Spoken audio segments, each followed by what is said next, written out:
Terima kasih Datuk Yang Dipertua. Soalan saya nombor 13.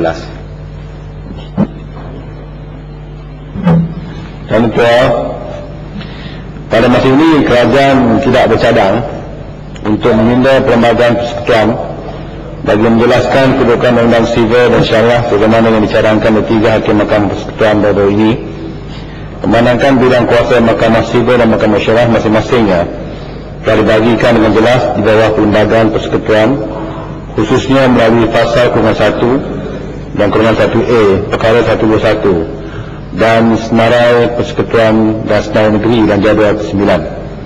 Hal ini adalah jelas bagaimana yang diputuskan oleh Mahkamah Persekutuan baru-baru ini dalam kes Latifah binti Mat Zain lawan Rosmawati binti Syaribun dan Roslinawati binti Syaribun.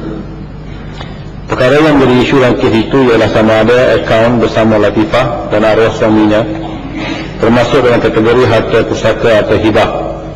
Mahkamah Persekutuan telah memutuskan bahawa penentuan hukum sama ada akaun bersama tersebut merupakan harta pusaka atau hibah adalah di bawah bidang kuasa Mahkamah Syariah sebagaimana yang diperuntukkan dengan jelas dalam senarai 2 jadual ke-9 Perlembagaan Persekutuan dan juga subsection 61/3 Enactment Pentadbiran Agama Islam Negeri Selangor 2003.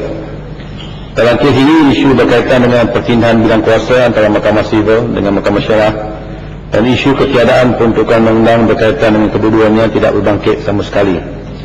Mengikut butiran 4/I Senarai Persekutuan Perlembagaan Persekutuan, Mahkamah Sivil hanya mempunyai bidang kuasa untuk menentukan pentadbiran probate dan harta pusaka, manakala Mahkamah Syariah pula mempunyai bidang kuasa untuk menentukan hukum syarak mengenai sesuatu harta sama ada tergolong dalam harta pusaka, ahli-ahli waris yang berhak dan kadar bahagian masing-masing yang berhak sebagaimana yang ditentukan dalam butiran 1 Senarai Negeri.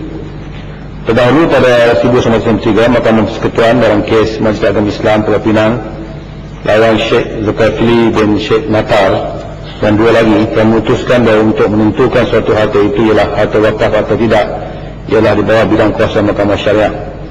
Berdasarkan beberapa putusan Mahkamah Persekutuan adalah jelas bahawa tiada keperluan bagi kerajaan untuk meminda Perlembagaan Persekutuan.